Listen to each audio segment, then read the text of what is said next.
तो चलो मेरी प्यारी बहनों, मैं फिर आ गई हूँ एक नई तरोताज़ा कहानी लेकर के मैदान में।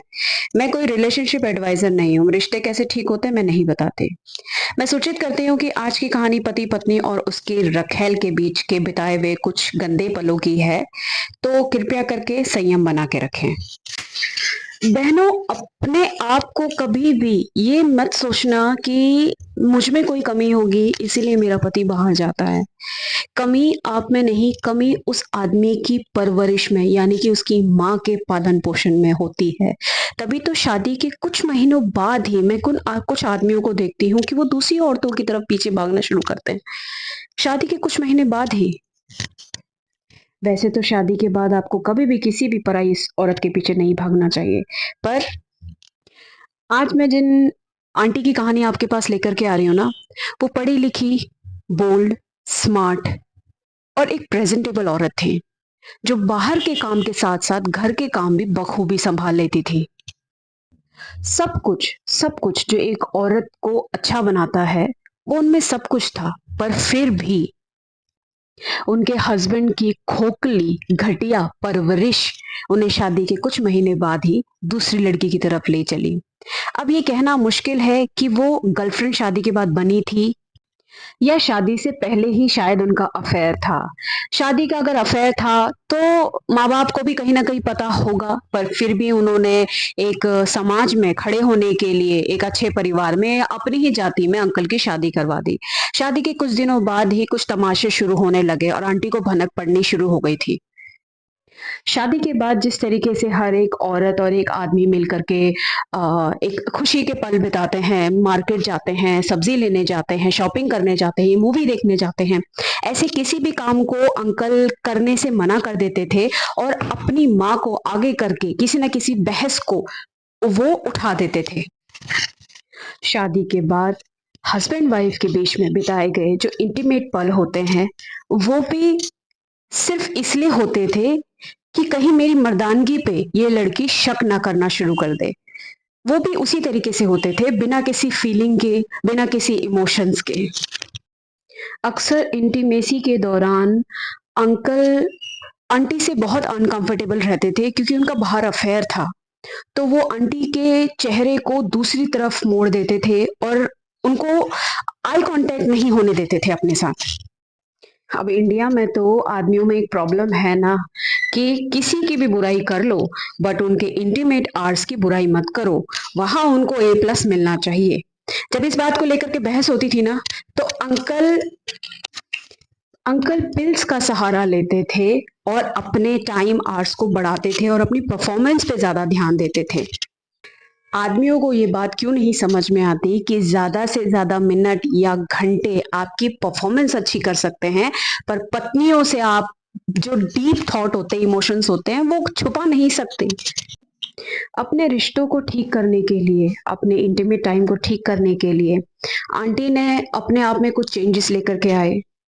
रात में कुछ अच्छी नाइटीज़ पहनना, कुछ अच्छी बातें करना, पर अंकल को उन सब चीज़ों में कोई इंटरेस्ट नहीं था। उन्होंने सिर्फ शादी की थी क्योंकि शादी करनी होती है। अपने नए-नए रिश्ते से ज़्यादा अंकल को अपने फ़ोन की चिंता रहती थी। शाम को खाना खाने के बाद वॉक करने के लिए भी वो अकेले जाते थे। छोटे-मोटे कामों के लिए भी वो अकेले भाग जाते थे। ऑफ़िस निकलते समय भी वो आंटी को बताते नहीं थे। रात लेट आएँगे वो भी नहीं बताते थे। रात में लेट ऑफ़िस से घर आने के बावजूद वो खाना खाने के बाद फ़ोन पे ही लगे रहते थे। बहुत-बहुत देर तक फ़ोन पे लगे रहते थे। बहुत दिन चलने वाले इस तनाव के बाद आंटी ने जासूसी करने की सोची। उन्होंने देखने की कोशिश करी कि आखिरकार बात क्या है। ज़्यादा से ज़्यादा ये आदमी फ़ोन पर रहता है। उन्होंने पूरी तरीके से छानबीन करने की ठान ली थी। आंटी और अंकल के बीच में छोटी-मोटी बहस अब बड़ी-बड़ी लड़ाइयाँ बन चुकी थी। अंकल अपनी दोस्तों की पार्टी में सबकी वाइफ्स आ रही होती थी, लेकिन फिर भी अंकल आंटी को लेकर के नहीं जाते थे। इन बातों को लेकर के भी काफ़ी ज़्यादा लड़ाइयाँ हुआ करती थी। बस तो फिर क्या था, एक दिन आंटी ने लगे हाथ अंकल को फ़ोन पे चैट करते हुए पकड़ लिया। अंकल के फ़ोन की चैटें जब आंटी ने पढ़ी तो आंटी के होश उड़ गए। उन्हें समझ में आ गया कि वाक़ई में ये जो बाहर की जो औरतें होती हैं, जो जिनको हम रखेलों का नाम देते हैं, वो किस हद तक गिर करके एक आदमी को अपना गुलाम बना देती है। शायद एक आम घरेलू घरेलू नहीं कह सकते, पर एक स्मार्ट बट एक रिलेशनशिप को होल्ड करने वाली औरत इतना नीचे नहीं जा सकती जो वो बाहर की रखेलें करती हैं। फोन अश्लील मैसेज और फोटोग्राफ से भरा हुआ था। ऑफिस से छूटने के बाद रात में नहाया तो क्या पहना, अंडरगारमेंट्स क्या है, अपने इस तरीके की फोटो भेजो, अपने उस तरीके की फोटो भेजो, नेकेड फोटो भेजो, बहुत तरीके की गंदी गंदी बातें थी। यहाँ तक कि डेली रात को वीडियो चैट के थ्रू मास्टरबेशन होता था दोनों के बीच में, जिस दिन वो नहीं मिलते थे।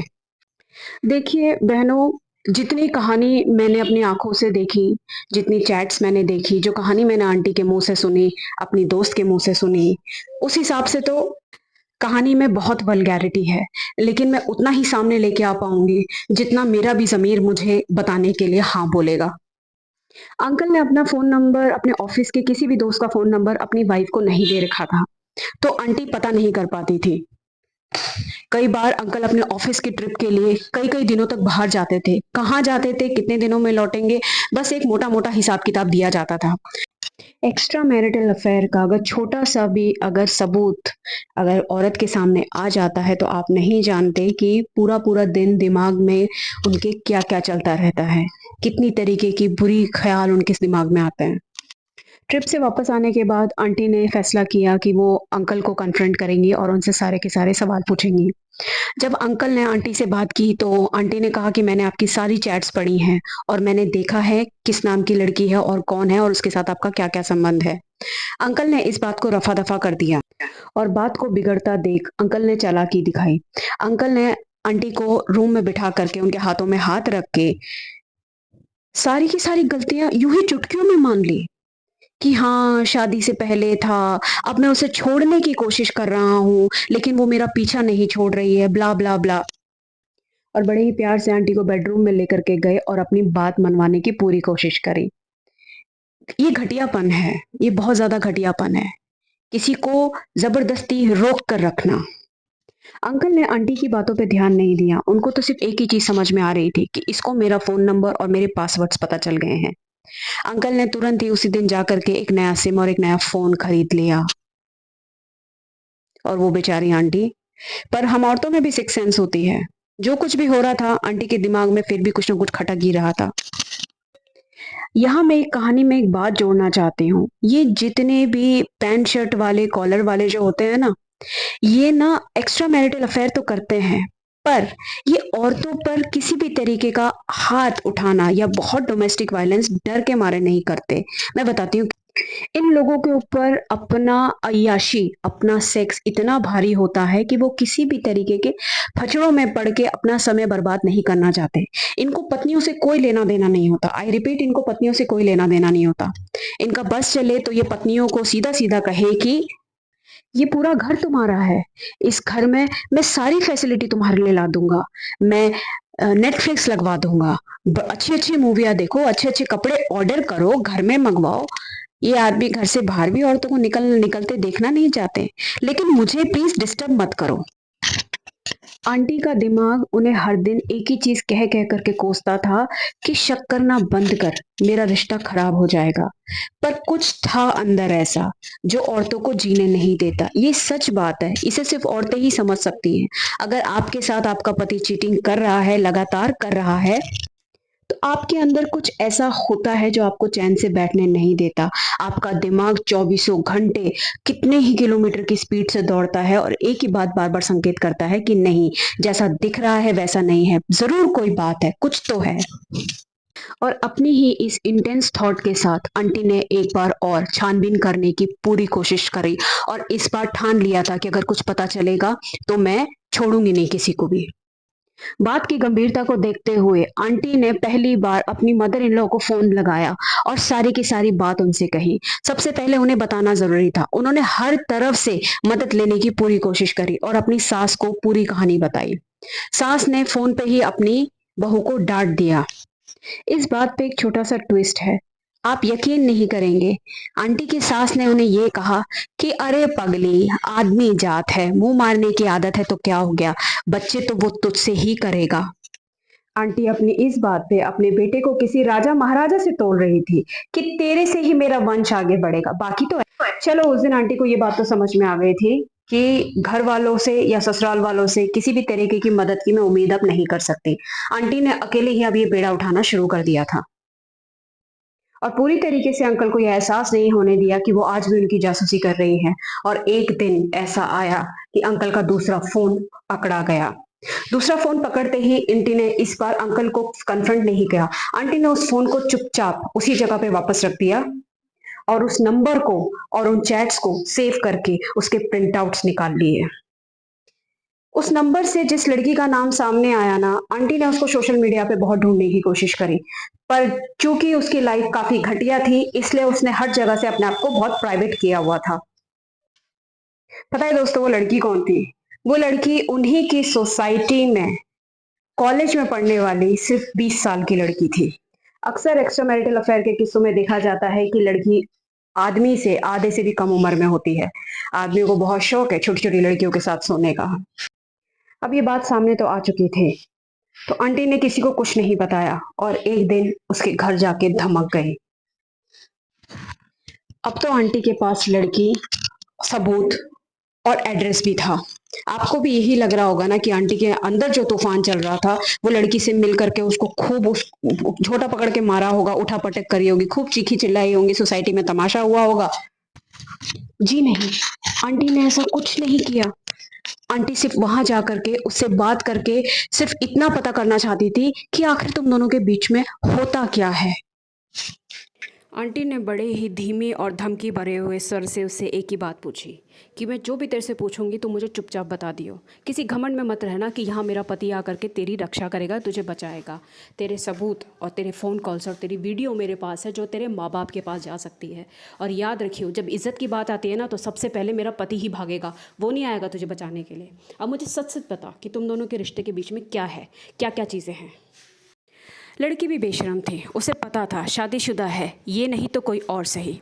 उसने बताया, कहा कि हाँ 2 साल से हम लोगों का रिश्ता है, हम कई बार होटलों में जा कर के मिलते हैं और वहाँ पे वो सारी चीज़ें हमारे बीच में होती हैं जो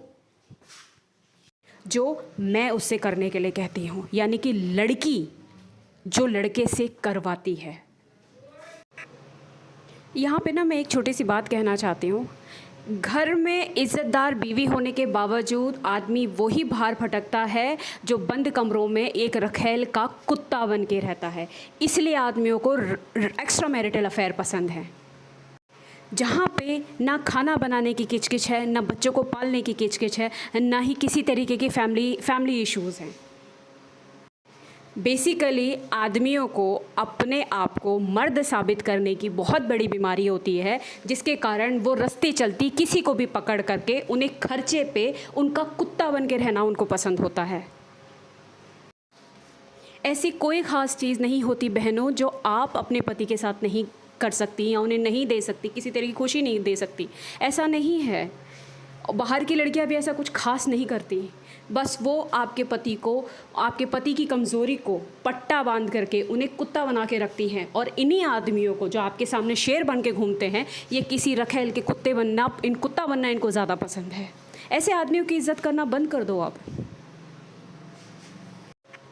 पता है इस कहानी के पीछे मेरा मोटिव क्या है और क्यों इन आंटी ने ये चीज़ जानने की कोशिश करी। ये जानने की कोशिश आंटी ने इसलिए करी कि जिस आदमी के लिए वो व्रत करती हैं, जिस आदमी के लिए वो दुखी हो रही हैं, जिस आदमी को लेकर के वो परेशान हो रही है, ऐसे आदमी पे अपनी खुशी को निर्भर करना, वो किस तरीके का आदमी है, कितना घटिया आदमी है कि घर में वो शेर बन रहा है, बीवी पे चिल्ला रहा है। वही एक अजीब सी लड़की जो आज तेरी है कल किसी और की है, उसके घर का कुत्ता बन के बैठा हुआ है। इस कहानी में एक चीज़ तो बहुत अच्छी हुई, पूछिए क्या, कि आंटी को एक चीज़ तो समझ में आ गई थी कि इस पालतू को आज के बाद इज्जत देने की तो ज़रूरत नहीं है और ना ही किसी तरीके से इससे डरने की ज़रूरत है।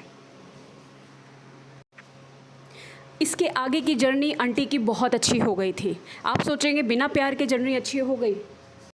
हाँ, क्योंकि अब उम्मीदें और डर और रिस्पेक्ट तीनों ख़त्म हो चुकी थी। अब ये रिश्ता सामान्य समाज की तरह जैसे सबके चलते हैं वैसे आंटी के भी चलने लगे थे। अब आंटी को चिंता नहीं होती थी कि वो रात में इतनी लेट क्यों आ रहा है, कहाँ जा रहा है। अब वो निश्चिंत रहना शुरू कर दिया था और अपनी पढ़ाई और अपने करियर पे फोकस करते हुए उन्होंने फिर से अपनी वही पर्सनालिटी वापस पाई जो उनकी शादी से पहले हुआ करती थी। पहले से ज़्यादा निडर हो गई और अपने आप को संवार लिया।